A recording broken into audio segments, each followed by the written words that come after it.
कि जहर तक पीने को तैयार। ऐसी झंझट में ना पड़ो।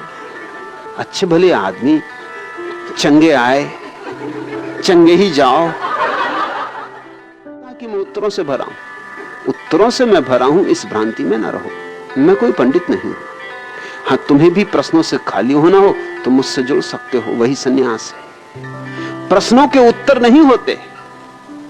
सदगुरु प्रश्नों के उत्तर नहीं देता है, प्रश्नों को तोड़ता है। तुम जरा गौर तो करो कि मैं तुम्हारे जो प्रश्नों को उत्तर देता हूं वो उत्तर कि इधर से लंगड़ी मारी, उधर से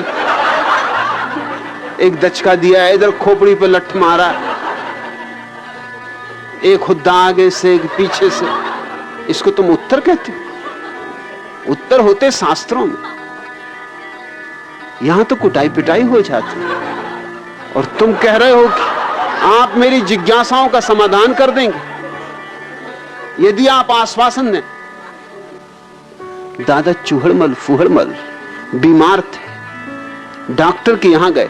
डॉक्टर ने सब जांचा परखा और 2 दवा की गोली देकर कहा, एक सुबह एक शाम खाना, बस एक ही दिन में बिल्कुल चंगे नजर आओगे। दादा घबराकर बोले, क्या आप बोले बड़ी डॉक्टर, नंगे नजर आओगे? डॉक्टर ने कहा कि नहीं नहीं, मैंने कहा चंगे हो जाओगे, यानी मेरी दवा इतनी बढ़िया है कि एक ही दिन में बिल्कुल ठीक हो जाओगे। दादा बोले, अच्छा अच्छा यह बात है, बड़ी यह तो बताओ कि दवा काहे के साथ खानी? जवाब मिला, चाय या दूध के साथ खाइएगा। दादा को संतोष न हुआ, बड़ी डॉक्टर हमको तो एक बात बोल दो, या चाय या दूध, हमको दोहरी बातें ठीक नहीं लगती। डॉक्टर ने कहा, अच्छा तो दूध के साथ गोली लीजिएगा। दादा ने पूछा, दूध गाय का या भैंस का? डॉक्टर ने कहा, माफ करिए मुझे और भी मरीज देखने हैं, अब आप ही अकेले तो नहीं कि आपसे थोड़ी सिर मारता रहूं, आपको जो दूध मिल जाए उसी के साथ ले लेना, उसमें कोई फर्क नहीं पड़ता। दादा बोले, बड़ी डॉक्टर गुस्सा क्यों होते हो? हम आज पहली बार ही एलोपैथी का इलाज करवा रहे हैं, इसलिए सब बातें क्लियर जानना चाहते। ना हमारे घर गाय है ना भैंस, बकरियां हैं। यदि बकरी के दूध के साथ गोली खा लूं तो कोई नुकसान तो नहीं है ना? उत्तर मिला नहीं, मगर दादा की जिज्ञासा भी समाप्त न हुई। बड़ी एक बार और बताओ ना, दूध गर्म चाहिए या ठंडा? डॉक्टर ने पिंड छुड़ाने के लिहाज से कह दिया कुनकुना। दादा बोले, ठीक, दूध गिलास में पीना कि कटोरी में? डॉक्टर को गुस्सा आ गया, साईं अब घर भी जाइए ना, आपको कुछ और काम नहीं है क्या? दादा बोले, काम क्यों नहीं है, पर जब हमने आपको पूरी फीस दी है तो बदले में हमें भी पूरी जानकारी तो दीजिए। बताइए कि दूध खड़े खड़े पीना है कि बैठकर पीना है? डॉक्टर ने अपना माथा ठोक लिया, साईं आप ये लीजिए अपनी फीस वापस। 10 का नोट पकड़ाते हुए उसने कहा, खुदा के वास्ते अब मेरा पीछा छोड़िए। दादा बोले, लेकिन बरी तुम तो नाराज होते हो, हम तो सीधा साधा आदमी है, कभी एलोपैथी का इलाज नहीं करवाया, इसलिए पूछता है कि दूध खुद अपने हाथ से पीना है या मेरे मुन्ने की अम्मा यदि पिला दे तो कोई नुकसान? डॉक्टर को भी हंसी आ गई, बोला, साईं तुम तो बड़ा जानदार आदमी है, जा अब अपने घर और मुन्ने की अम्मा के हाथ से दूध पी। दादा ने कहा, अच्छा तो जाता हूं बड़ी डॉक्टर, मगर एक बात तो बताओ कि घर तक पैदल जाऊं या रिक्शे में बैठकर? डॉक्टर ने कहा, रिक्शे में जाओ, इस बुखार में पैदल चलना ठीक नहीं। दादा डॉक्टर से राम राम बड़ी साईं कह के चल दिए। डॉक्टर ने संतोष की सांस ली, लेकिन आश्चर्य की बात तो तब घटी जब आधा घंटे बाद दादा लौट आए और बोले, बड़ी डॉक्टर तुम कैसा इंसान है, हमको यह नहीं बताया कि कौन सी गोली सुबह खानी और कौन सी शाम को खानी। हमारा मुन्ने की अम्मा ने हमको बहुत डांटा। डॉक्टर ने संयम साध कर कहा, यह सुबह खाइए और ये शाम को।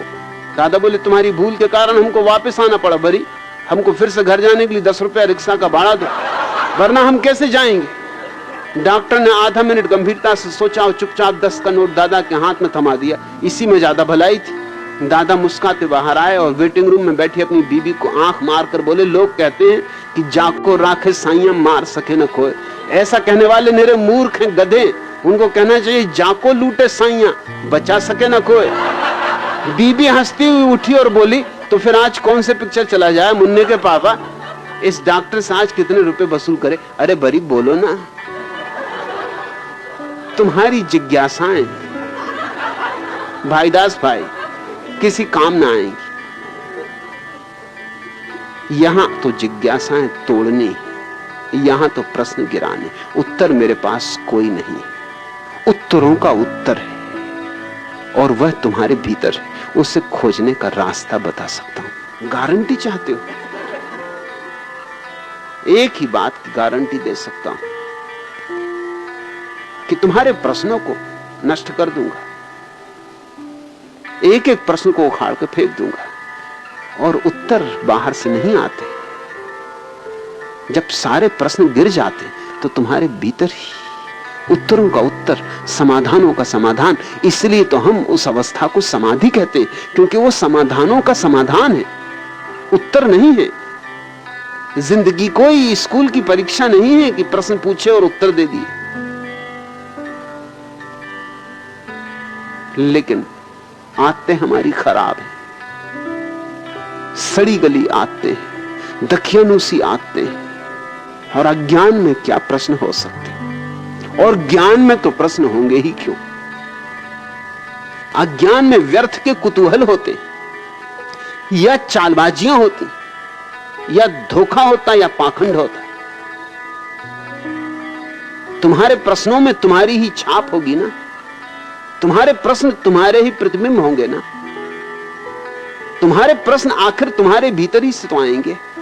अब बबूल में कोई गुलाब के फूल तो न लगेंगे। अब बबूल के कांटों को मैं बैठा रहूं, तोड़ता रहूं, इससे भी क्या होगा? नए कांटे उगते रहेंगे। इसलिए मैं तो जड़ मूल से तुम्हें मिटा दूंगा। भाई दास भाई, अगर तैयारी हो बिल्कुल मिटने की तो सन्यासी हो जाओ। आश्वासन एक देता हूं कि मिटाऊंगा, बिल्कुल मिटा दूंगा, जड़ों से उखाड़ूंगा, कहीं कुछ शेष न रहेगा तुम्हारा तुम में।